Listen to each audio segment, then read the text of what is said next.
নমস্কার বন্ধুরা, ঘরোয়া ঘরকরার সবাইকে স্বাগত জানাই। প্রত্যেককে আমি জানাই আমার চ্যানেলে যত ভাই বোন দাদা দিদি ভাইরা আছেন প্রত্যেককে জানাই শুভ বিজয়ের প্রীতি ও শুভেচ্ছা। ছোটদের জন্য রইল আমার অনেক ভালোবাসা। বন্ধুরা, আপনাদের পুজো কেমন কাটলো অবশ্যই আমাকে জানাবেন। তা বন্ধুরা, আজ আমি আপনাদের জন্য নিয়ে এসেছি একটা কবিতা। হ্যাঁ, তা কবিতার নাম হচ্ছে স্বপ্নের কথামালা। এই কবিতা বলার আগে আমি কিছু কথা বলে নিই।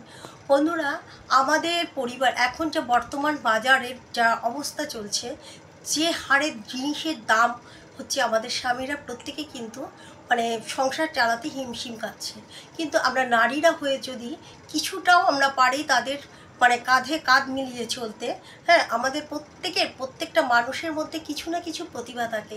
সেই প্রতিভা নিয়ে যদি আমরা এগিয়ে যাই বা কিছু একটা করি, তাহলে কিন্তু দেখবেন দুজনে মিলে যদি পরিবারের হালটা ধরা হয়, তাহলে কিন্তু অনেকটা সহজ সরলভাবে পরিবারটা চলে।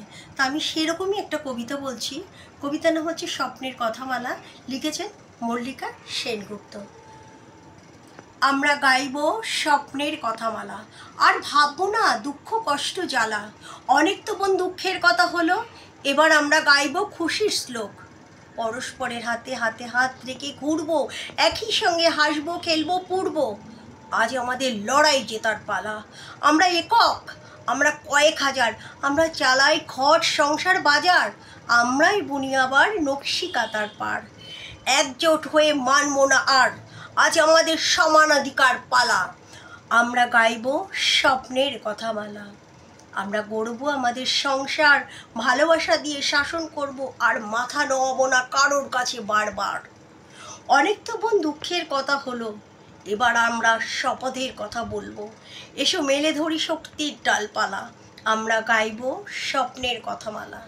আসুন না দিদিভাইরা, প্রত্যেককে আমি বলছি, আমরা আজ শপথ নিই, আমরা আমাদের পরিবারের পাশে থাকব এবং আমাদের মধ্যে যেই প্রতিভাটা আছে সেই প্রতিভাটা নিয়েই আমরা এগিয়ে চলবো এবং সংসারের হালটা ধরবো। দুজনে মিলে করব, তাহলে দেখবেন পরিবারটা অনেক সুখময় হবে। আজকের মতন আমি শেষ করছি। যদি আমার এই ভিডিওটি ভালো লেগে থাকে অবশ্যই আমার পাশে থাকবেন বন্ধুরা। হ্যাঁ, কমেন্ট করে জানাবেন অবশ্যই কেমন লেগেছে আপনাদের। রাখছি, কেমন? নেক্সট কোনো ভিডিওতে দেখা হবে।